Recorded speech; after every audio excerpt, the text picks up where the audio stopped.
வணக்கம்.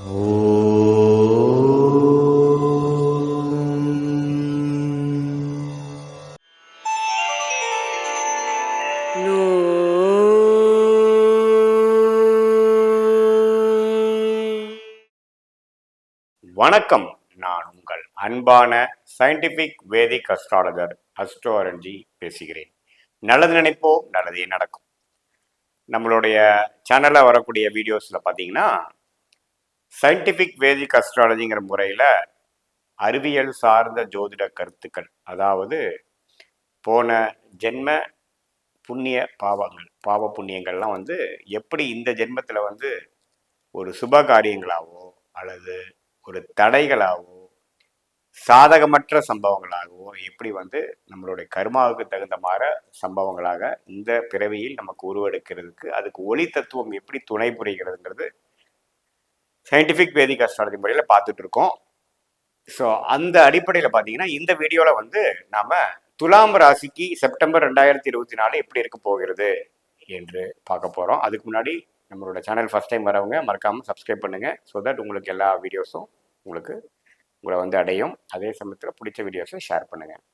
இப்போ பார்த்தீங்கன்னா துலாம் ராசிக்கு எப்படி இருக்க போகுது அடுத்த ஒரு மாதம் பார்க்கும் பொழுது, இது ஒரு கோச்சார அமைப்பில் ஆண்டு கிரகமாகிய ராகு 6ஆம் இடத்துல நீடித்திருக்கிறார். எந்த மாற்றமும் இல்லை. கேதுவும் 12ஆம் இடத்திலேயே துலாம் ராசிக்கு இருக்கும் பொழுது எந்த ஒரு மாற்றமும் செப்டம்பர் மாதம் வரப்போவதில்லை. அதே சமயத்தில் குரு 12ஆம் இடத்தை பார்க்கிறார்.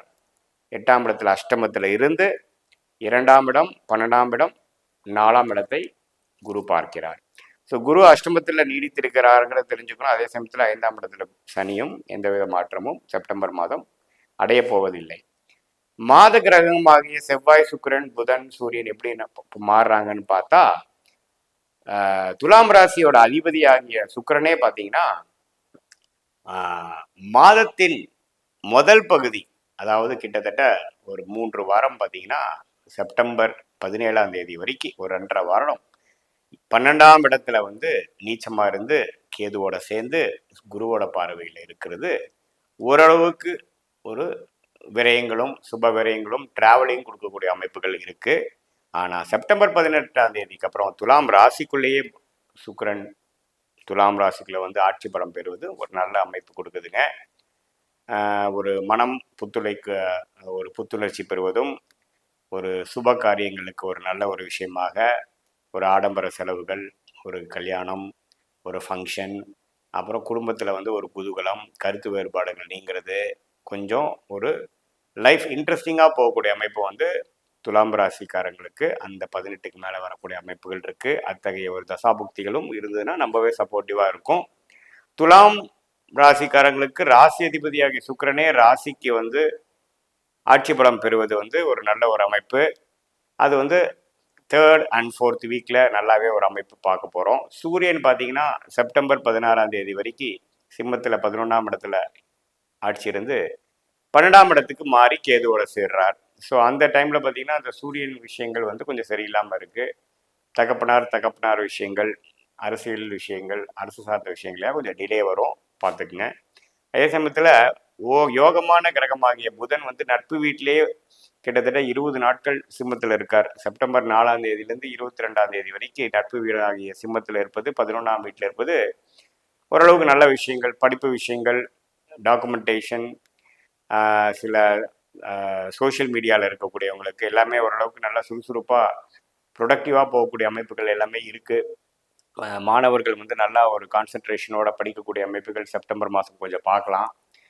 அதே சமயத்தில் இது மாதிரி டெக்னிக்கல் துறையில், கன்சல்டிங் துறையில், சாஃப்ட்வேர் துறையில் அது மாதிரி இருக்கிறவங்களுக்கும் நல்ல ஒரு மேன்மை பெறக்கூடிய அமைப்புகள் கண்டிப்பாக இருக்குது. அதே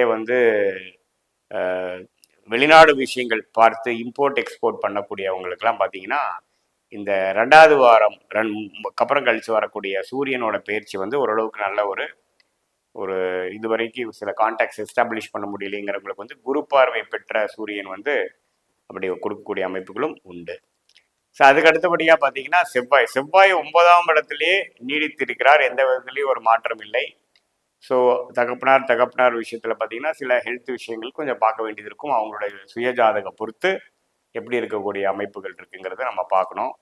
5ஆம் இடத்துல வந்து குழந்தைகள் விஷயத்துல ஒரு பெரிய திருப்திகள் இல்லாமல் கொஞ்சம் அவங்களுக்கு எதிர்பார்க்குற டிமாண்ட்ஸ் நம்மளால ஃபுல்ஃபில் பண்ண முடியாத அந்த ஒரு பிரச்சனைகள் வந்து நீடித்து போகக்கூடிய அமைப்புகள் கண்டிப்பாக உண்டு. அதுலேயும் சூரியன் பார்த்தீங்கன்னா ஒரு 4-5 நாள் டைரெக்டாக சனியின் பார்வை பெறும் பொழுது இன்னுமே அது ஹீட் நம்ம ஃபீல் பண்ணுவோம். ஏன்னா அஷ்டமத்தில் குரு போய் ராசியை குரு பார்க்காம இருக்கிறது 8ல் மறைந்தது ஒரு சின்ன ஒரு குறை தான். ஃபினான்ஷியல் விஷயங்கள், குழந்தைகள் சம்மந்தப்பட்ட விஷயங்கள், ஒரு பணத்தை எதிர்பார்க்குறோம், ஒரு ரொட்டேஷனுக்கு பணம் வரணும்னு பார்க்குறோம், எல்லாமே கொஞ்சம் ஸ்தம்பித்து போகக்கூடிய அமைப்புகள் இருக்குது. ஏன்னா தனகாரகன் ஆகிய குரு 8ல் மறையிறது பார்த்தீங்கன்னா துலாம் ராசிக்காரர்களுக்கு ஒரு பாதிப்பு இருக்கும். அது வந்து அடுத்த ஒரு வர ஏப்ரல் மே வரைக்குமே அது அஷ்டமத்தில் இருக்கக்கூடிய குரு வந்து அந்த தாக்கத்தை இருக்க தான் செய்யும். பட் இருந்தாலும் கொஞ்சம் மாத கிரகமாகிய சுக்கிரன் சூரியன் கூட சஞ்சாரிப்பு வந்து கொஞ்சம் பெட்டராக இருக்கிறனால கொஞ்சம் செப்டம்பர் மாதம் சமாளிச்சிக்கக்கூடிய அமைப்புகள் இருக்குது. இல்லத்தரசிகளுக்கு பார்த்தீங்கன்னா கடைசி 2 வாரம் ஓரளவுக்கு யோகமான ஒரு வசதி வாய்ப்புகளை பெருக்கக்கூடிய, வீடு வசதிகள் பெருக்கக்கூடிய, ஒரு அன்னோனியம் பெருக்கக்கூடிய ஒரு அமைப்பு வந்து கண்டிப்பாக துலாம் ராசி இல்லத்தரசிகளுக்கு கிடைக்குதுங்க. ஸோ பரவாயில்லை, செப்டம்பர் மாதம் வந்து ஓரளவுக்கு சமாளிச்சிக்கக்கூடிய அமைப்பாகவும் சில விஷயங்கள் வந்து ஒரு பாசிட்டிவாகவும் ப்ளசன்ட் சர்ப்ரைஸாக வரக்கூடிய சில விஷயங்கள்லாம் கண்டிப்பாக தென்படுகிறது துலாம் ராசிக்காரர்களுக்கு. ஸோ என்னதான் அஷ்டமத்தில் குரு இருந்து 5ஆம் இடத்துல சனி இருந்தாலும் செப்டம்பர் மாதம் ஓரளவுக்கு சமாளிக்கக்கூடிய ஒரு மாதமாகவும், சில பேர்த்துக்கு நல்ல யோகமான தசைகள் நடக்கிறவங்களுக்கு ஒரு நல்ல ஒரு சுப விஷயங்கள், ஒரு ஒரு விதமான ஒரு சுப விரயங்கள் செய்யக்கூடிய ஒரு மாதமாகவும் இருக்கக்கூடிய மாதமாக துலாம் ராசிக்காருக்கு வருது. இது வந்து ஒரு பொதுவான பலன்களை தவிர உங்களுடைய ஜென்ம ஜாதகத்தில் அடிப்படையில் வரக்கூடிய தசாபுக்திகளே ஒரு துல்லியமான பலனை கொடுக்கும் என்பதை நீங்கள் தெரிந்து கொள்ள வேண்டும். மீண்டும் மற்றொரு காணொலியில் சந்திப்போம். நன்றி, வணக்கம்.